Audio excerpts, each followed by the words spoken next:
Brett Forsberg with Logan Agri-Service. Today I'm with Drew Schumacher. Drew Schumacher, like he said, really excited to have Logan Ag here.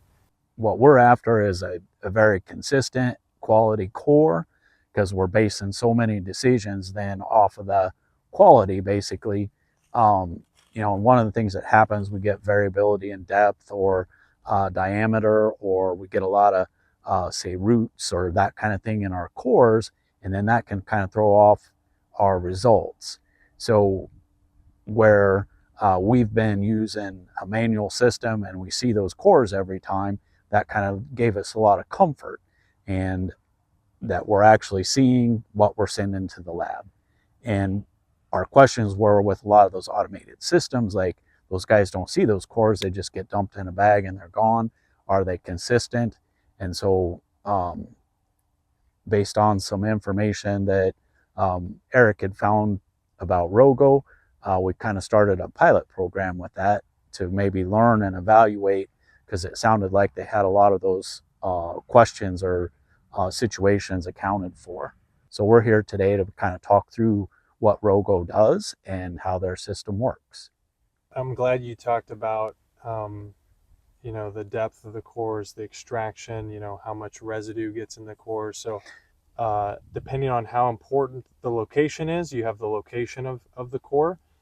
Then you also have the depth of the core, and a lot of systems don't go to a depth that's measured from the ground. A lot of the hydraulic systems out there will just go to a set point that's based on the frame of the machine. Well, if that frame of the machine lifts up because the ground's hard or has different hardnesses throughout the field, you get inconsistent depths right there from that.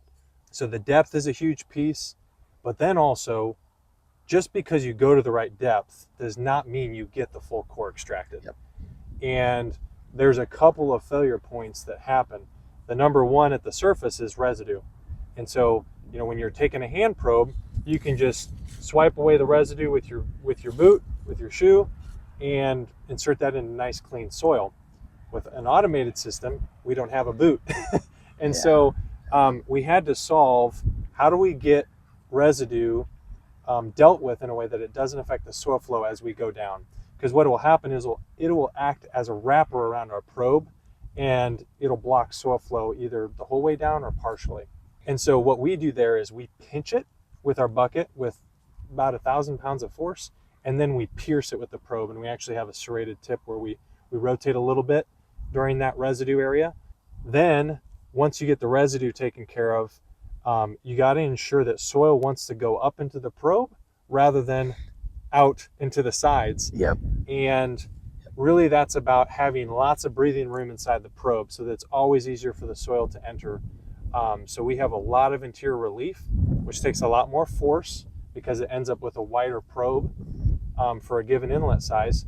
But that relief helps make sure that as we're traveling down, the soil says, hey, it's way easier to go into the probe, so I'm going to keep going to the probe.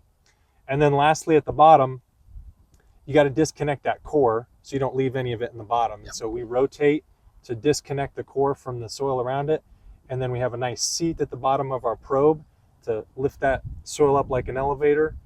And then lastly, this isn't something in hand sampling as much, but in an automated system, you got to scrape out that core somehow. And you got to make sure that all the soil gets into the bucket. And so we had to work through several things to make sure that the scraper wasn't pushing it down the hole of the probe, and to make sure it ejects all into the bucket. And so that led to a lot of very specific scraper design and contours to make sure we're pushing the soil out into the side and not down at the bottom. It also led to us adding a trapdoor so that when the probe comes up into our bucket, there's a trapdoor that swings shut so that as soil's flying everywhere, this is all happening really fast, there's no soil that falls out the bottom. If you miss that bottom inch, especially if you're at for example, a 6-inch depth, what are we on for you guys? About 6.5, 6.5, inches. 7.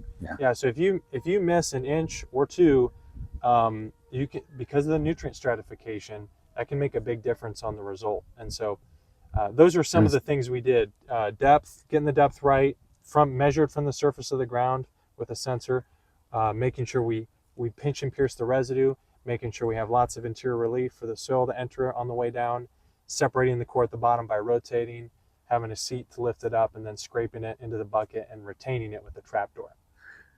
And one of the things doing a lot of soil sampling over time that you see, and you kind of mentioned it, you go through what you could consider really good soil conditions, and then all of a sudden you're around a pond or a wet area, and the soil kind of compresses or packs, and you get a core that looks, you push it all the way down to 8-9 inches, and you still only have a couple inches of dirt in there.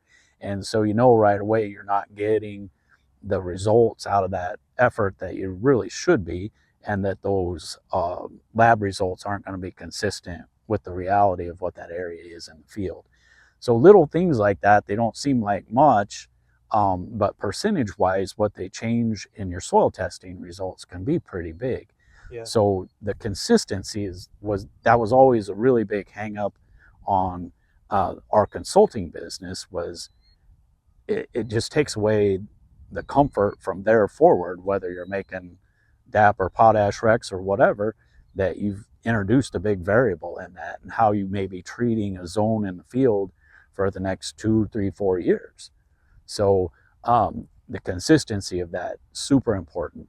And that's one of the big comforts that we're running into here. Getting the entire core is the name of the game, because otherwise you're creating basically artificial VRT maps. Because this zone could be sampled at maybe an average of 6 inches, and this zone over here might be an average of 8 inches. And because of nutrient stratification, you just sent some fertilizer into different places in the field. Yep.